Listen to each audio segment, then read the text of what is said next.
There's a man who lived next door to my friend in a small, modest house. He wore simple clothes, drove the same car for decades, and worked as a librarian for most of his life. He never made a scene, never sought attention, and yet, when he passed away, he left behind over $8 million, most of it donated to charity. This story is true. His name was Ronald Read. And his quiet fortune wasn't built through luck, inheritance, or some risky gamble. It was the result of decades of modest living and steady, long-term investing. Contrast that with Richard Fuscone, a Harvard-educated former Merrill Lynch executive. With a lavish mansion, extravagant parties, and an enviable lifestyle, you'd think he had it all. But when the 2008 crisis hit, he went bankrupt. Too much debt. Too much show.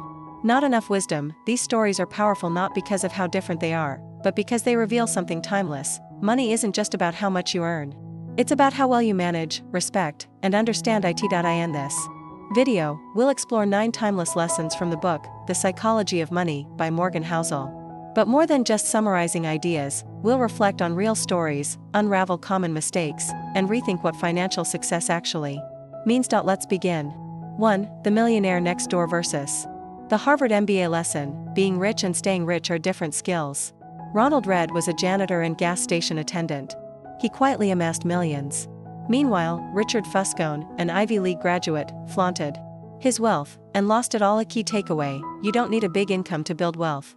What you need is patience, consistency, and humility. Transition. But what drives us to spend beyond our means, even when we know better?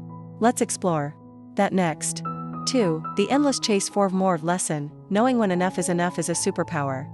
From stock market legends to billionaires brought down by greed, history shows how the inability to stop chasing more ruins lives. Key takeaway: wealth is what you don't see, the money you don't spend, the restraint you practice, the quiet choices you make. Transition. And sometimes, the pressure to keep chasing comes from a surprising source: the people around us.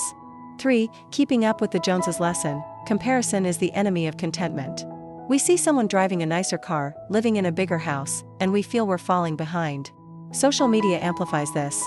But often, we compare our behind the scenes with their highlight reel. A key takeaway: true wealth isn't measured in things, it's measured in freedom and peace of mind. Transition. So why do so many people still try to impress others with their spending? Let's dig deeper.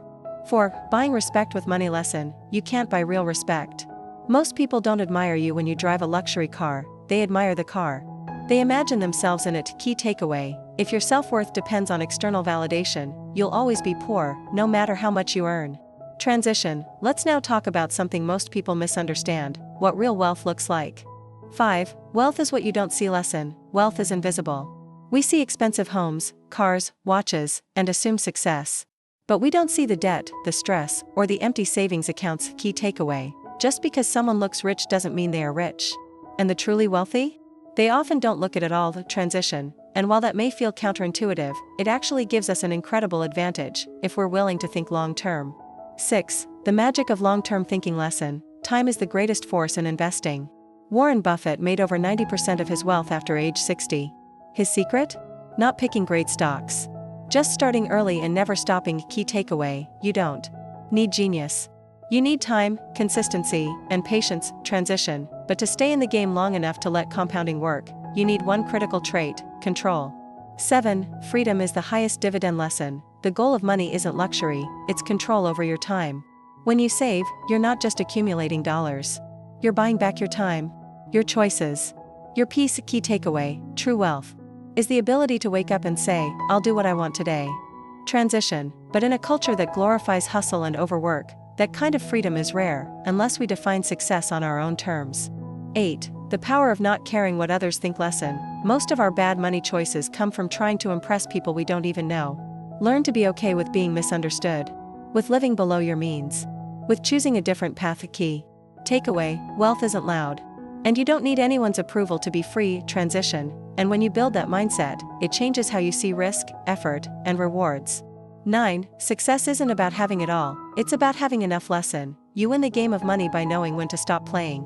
Housel reminds us, the most powerful financial move isn't about what you earn or invest, it's about knowing when enough is enough. Key takeaway: enough is not too little. It's the sweet spot. The place where joy, freedom, and peace meet. Transition. So let's take a moment to wrap all this together. Final note: the real measure of wealth. Money is powerful. But it's not just for spending. It's for buying time, choice, and peace. It's a tool, not a trophy. We live in a world obsessed with more. But maybe real success isn't being better than others, it's being better than we were. Living aligned with what truly matters. So ask yourself, what would your life look like if you stopped chasing and started choosing? Thank you for watching. If this message resonated with you, consider sharing it with someone who needs it, and remember, the wealthiest people aren't always the ones who look it. Sometimes, they're just the ones who sleep best at night. See you in the next episode.